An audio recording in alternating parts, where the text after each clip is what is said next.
Hi community. So I wanted to share with you a technique that I learned that involves using node-based systems to get more accurate, more precise product shots across any category. So I'd love to share this technique with you, go through the workflow briefly so that you can also use this for your products, since I know that a lot of you in here are looking into making product shots using AI. So as you know, probably if you've been working with Nano Banana purely and just making a Nano Banana edit prompt with references, this is a solid approach. However, it still involves quite a bit of randomness. So when you generate, especially if you're dealing with more complex products, you often find that the details of the product are not right, or there's some error that you cannot use the post, basically use the asset you created. So this is exactly what this workflow is for. So bear in mind, AI is still not perfect. However, this is the closest to perfection that I've seen so far when it comes to making accurate product shots. So in this workflow, what is special is that you can see that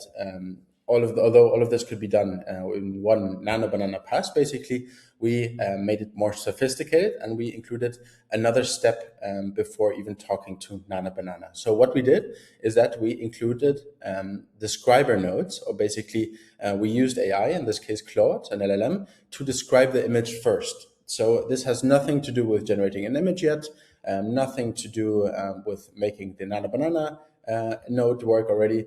It just has to do with describing the image accurately. So in this case, we have two descriptors. So on one hand, we have the description of our character, our AI avatar, and then down here we have the description of all our clothing in this case. It can be any product. The idea is just that you have this describer node in between so that you try to describe as much detail as possible for these products. So in the case, for example, of the person, we are describing the skin tone, the hair color, the facial features. So we go a step beyond just providing an image to Nano Banana. We really try to give a lot of text information to reduce the randomness in our results. So in the end here, the character description is quite simple. It just outputs what this character looks like in a text.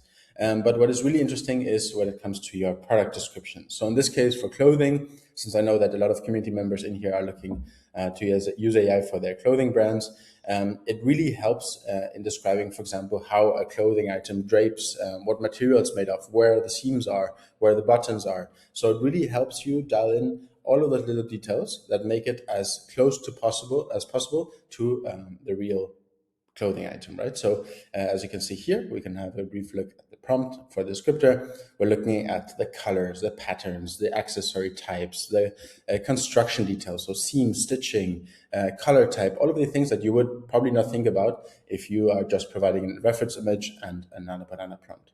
We also look at fit characteristics. Is it slim? Is it oversized? Are there brand logos? Is there anything unique about this item that I have to know? So basically, we give a description in as much detail as possible and a text description of our products. Here you can attach any product you like, and you just have to connect the nodes with the ones that are connected right now.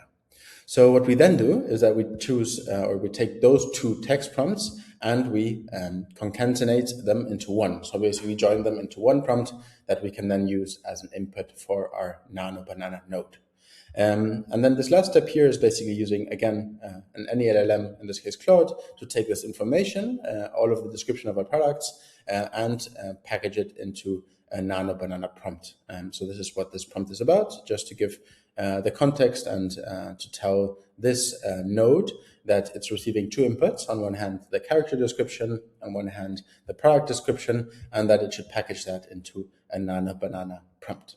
So I think the result here is very fascinating. So as you can see here, this is probably, I think one of the more accurate product shots that I've been able to generate. If you look at all of the details in the clothing, the materials, where the buttons are, how certain things fold, the type of fit, everything is quite on point here. Of course, still not perfect. You might have to regenerate a couple of times, but I would say this is the best possible approach to get consistent product shots. So I'd be really curious to see what you build with this idea.